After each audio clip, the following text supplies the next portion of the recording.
But I do have the best common last name you can have. After all, I'm able to relate to every brand of Miller beer.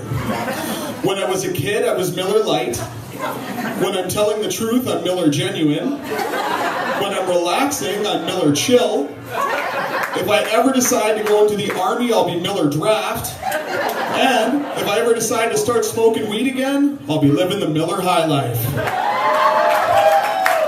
Thank you. And finally, as the Miller slogan says, when I bring a girl home, it's not just a good time, it's Miller time. Any takers? All right, I got one. That's good. That's the best I've had.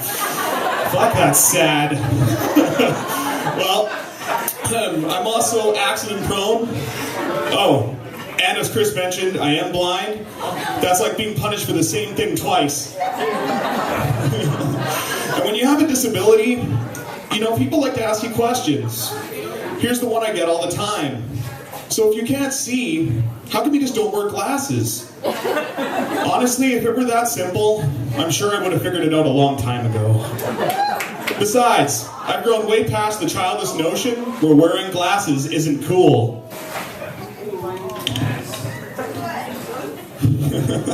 Yeah, it helps me go apart a little more. I guess when I wear these glasses too, people either call me Stevie Wonder or Ray Charles, but I can't see the difference.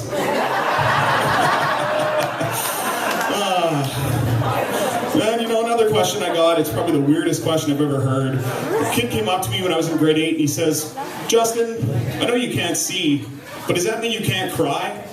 To which my immediate response was, "No, but I can make you cry." And finally, there's that classic question, what the fuck are you looking at? Honestly, I wish I knew. Oh, fuck.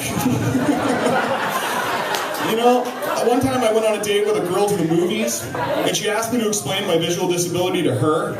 And seeing as we went to watch Avatar, I said, "You know how you saw Avatar in 3D? I didn't."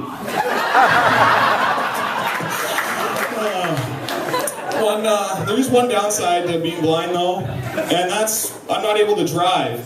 But considering how bad Thunder Bay drivers are, I don't see that as a bad thing. After all, we have an improper turn named after us. The one where there's 2 lanes open and you should go into the nearest lane. Instead you go into the furthest one, cutting off the nearest motorist.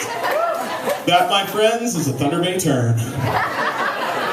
Keeping with the car theme, I just want to let you guys know, when someone comes to pick me up and I don't know what their car looks like, I have to get up really close to see who's driving.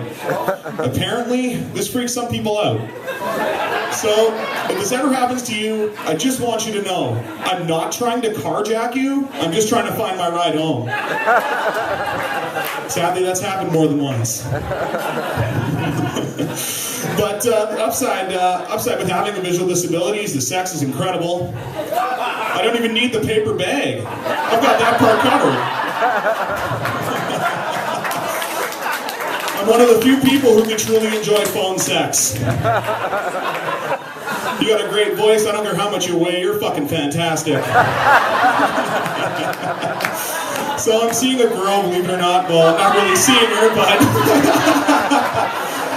she keeps asking me to have sex with the lights off. I say, why? I see the same amount when the lights are on, which is nothing. I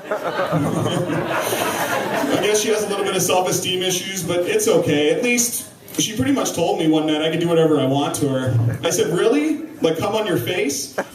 She said, yeah, just not in the eye. I said, why not? Don't you want to have something in common? Don't take that any worse than it is, people. I'm talking about not being able to see, not any other sick shit.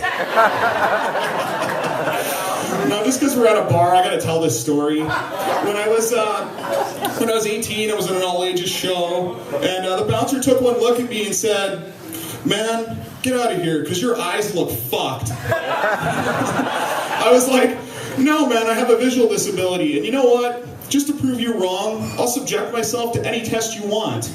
Hell, I'll do the breathalyzer. I'll give blood.